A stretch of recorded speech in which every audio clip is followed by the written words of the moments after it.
Hi, Carl here for ProAV TV, and today we're taking a look at the Blackmagic Pocket Cinema Camera 4K, which I am hugely excited about, and I know a lot of you out there are too. This is probably the most anticipated camera on the market at the moment.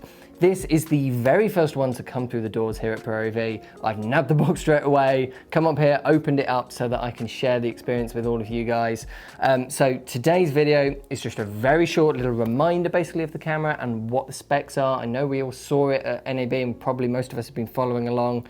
I'm sure I don't need to remind you of the specs, but I wanted to get this video out straight away to let everyone know that we're playing with it and what to expect. I'm going to spend all of tomorrow filming with it, and then I'll have a video up probably early next week, Monday, Tuesday, that kind of time, which is going to go into a lot more detail with lots of footage. So if you want to see anything at all, let me know in the comment section what you'd like me to test out or answer for you.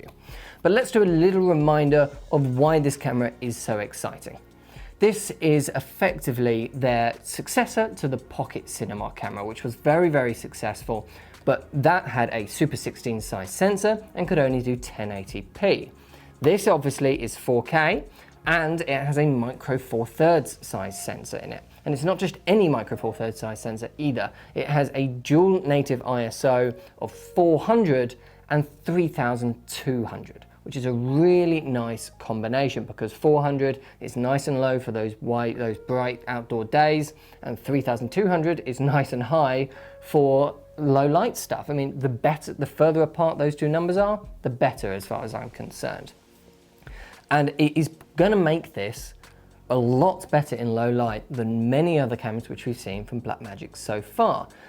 Blackmagic have always made fantastic cameras with lovely sensors inside, really nice images, beautiful color reproduction, dynamic range, lovely user interface, all the rest of it, but they've always been let down by their high ISO performance.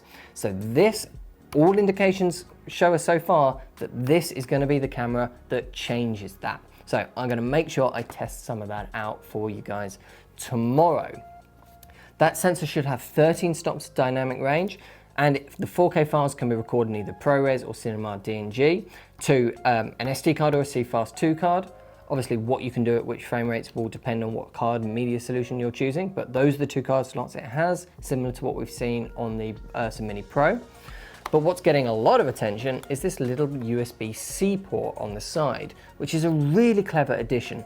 This can be used for power, so it can be used to charge the battery. You can't power the camera continuously with like a battery bank, but you can use a little battery bank or just plug it into the mains through that to charge the Canon LPE6 battery that actually powers the camera, which is a nice touch. But what's really exciting is that it can be used for data.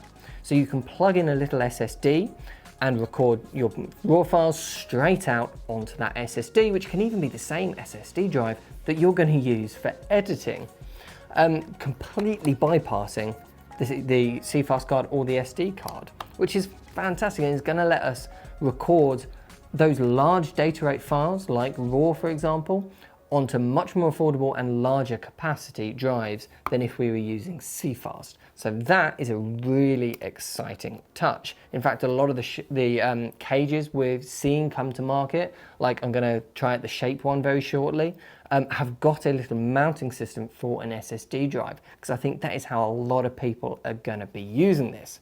For tomorrow though, I'm going to be keeping this absolutely stripped down to its bare bones, as native as possible to just what the camera can do, really using it as a pocket cinema camera. After all, that's what the camera's for. I know a lot of people are going to be rigging this out. I think that's how most people are going to use this, but before I get to that stage, I want to see what this can do by itself without any fancy tricks or add-ons.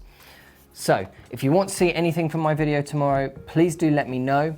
It should be released, as I say, early next week. Thank you very much for watching. If you've pre-ordered one of these, you will be getting yours hopefully very soon. Stock is now going to start trickling in so that we can all start fulfilling back orders. And if you haven't joined the pre-order queue yet and you want one, make sure you get your name on that queue and follow the links to the product pages down below. Thank you very much for watching, and I'll see you in the next one.